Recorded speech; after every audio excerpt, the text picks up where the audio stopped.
So we keep talking about profiling, various forms of profiling. We talk about racial profiling, social profiling, political profiling, and it seems like there's this culture within the police force. We're talking about the SPVM here, but we could probably extrapolate to other police forces, and we talked about the RCMP earlier.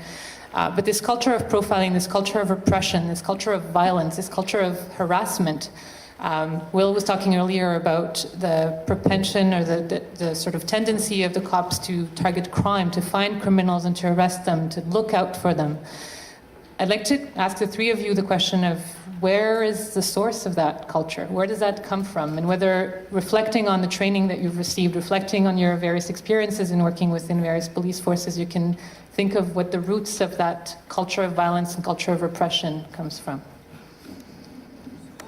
I do think it comes from the fact that they have so much discretion and they have so much power. I mean, these are people that are walking the streets with guns, and they're allowed to carry guns, and they're allowed to come into your life and determine what they deem right from wrong. And I do think that this kind of attitude in a gang type of thing where there's a bunch of them, I do think that, and oftentimes even in the end there's no accountability. I mean, we've seen it over and over again by cases of killings. I mean, I don't know if anybody remembers the Martin Suazo case in 1990, but it was like he was shot while he was on his knees with his hands handcuffed behind his back in the middle of St. Catherine and St. Laurent with hundreds of witnesses, you know, and nothing came of that. So I think it's this whole idea that they do end up getting away with everything, and that there's a general attitude that they can do what they like, and like he was speaking about. And just by the way, Lizotte, the guy who Stante was in my class at John Abbott,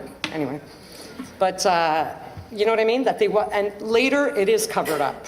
You know, there was an ex-SQ guy who came out saying he was a disgruntled SQ police officer who investigates MUC cases and killings. And he said, like, the Yvon Lafrance case, which is this case way back with a knife, he goes, it was like making a movie. Like, we reconstructed the crime scene to fit our story, you know? So that happens a lot, and I just think a general attitude of feeling like you can go and do whatever, and there's no repercussions, and there's no, I think, leads to this kind of mentality. Oui, en fait, il y a un travail de mentalité. Moi, je me dis, quand je me rappelle, on se disait, les policiers, on forme une espèce de groupe, de gang, et les gens qu'on voit à l'extérieur, ce sont des civils. Donc, ça veut dire que déjà, il y a une mentalité de coupure entre une institution qui s'appelle l'institution de la police et le reste de la société. Et donc ça, évidemment, cette attitude-là fait en sorte que, évidemment, c'est comme si, quand on regardait tout le monde, c'est comme si je vous regardais tout dans la salle, là, puis vous êtes quasiment coupable, finalement, de quelque chose. Je ne sais pas ce que c'est. Je veux dire, comme Will disait tantôt, la police n'arrête pas de chercher des affaires. Donc, ça veut dire que déjà, il y a une espèce de préjugé défavorable lorsqu'on arrive en face des citoyens. Et ça, c'est monté, je dirais, en termes presque de formation à l'intérieur de la police. Bon, moi, il n'y avait pas beaucoup de formation. Aujourd'hui, on dit que c'est plus professionnalisé, la police, mais en même temps, il y a cette espèce de culture de gang, finalement, qui se développe là-dedans et qui fait qu'à un moment donné, tu peux voir, par exemple, un de tes collègues à l'intérieur de la police, et ça, c'est connu dans tous les corps de police, je veux dire, essaye de dénoncer ou, en fait, de dire qu'il y a quelqu'un qui vient de faire quelque chose de tout croche dans l'affaire. Et moi, je me dis, bon, dans l'affaire Villanueva, je veux dire, et là, j'ai compris effectivement que la policière qui était avec l'autre policier, quand l'autre policier a décidé d'aller d'intervenir, elle, en fait, ce que j'ai lu dans les reportages, c'est que elle n'aurait probablement pas agi de cette façon-là, mais elle n'avait pas la capacité de dire à son collègue « Non, il ne faut pas t'aller là », puis pour toutes sortes de raisons. Donc, ce qui fait que, d'une certaine façon, ce qu'elle a fait, c'est qu'elle est redevenue solidaire, finalement, de son collègue dans l'intervention, et elle a participé, d'une certaine façon, à la bavure, effectivement, qui s'est passée là, même si, dans le fond, peut-être qu'elle trouvait que c'était pas une bonne intervention.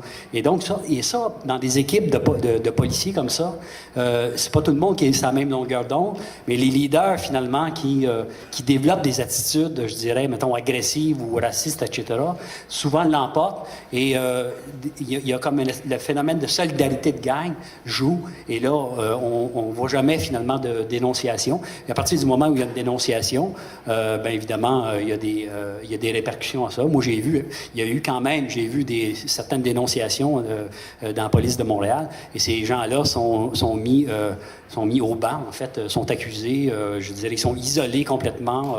Donc, il y a comme une espèce de répression morale et sociale autour. Juste pour enchérir un peu là-dessus aussi, moi je me rappelle, ce pouvoir-là discrétionnaire, il est quand même assez élevé. Je me rappelle dans le détachement où est-ce que je travaillais dans le sud, près de Winnipeg, il y avait plusieurs policiers, puis ils prenaient le code de la route, puis le concours de la journée, c'était de savoir qui va trouver l'infraction ou qui va donner l'infraction la moins connue, la plus bizarre. Donc, il y avait un concours. Donc, les policiers s'en allaient, puis à la fin de la journée, ils comparaient l'étiquette, puis ils disaient, ben, regarde, moi, j'ai vu cette personne-là, j'ai ouvert la porte. Ah, t'as pas barré ta porte, ben ça, c'est un ticket. Donc, voilà, ça, c'était un concours que certains faisaient. Puis, des fois, il y a des jours aussi, c'est des concours, ceux qui vont donner plus de tickets.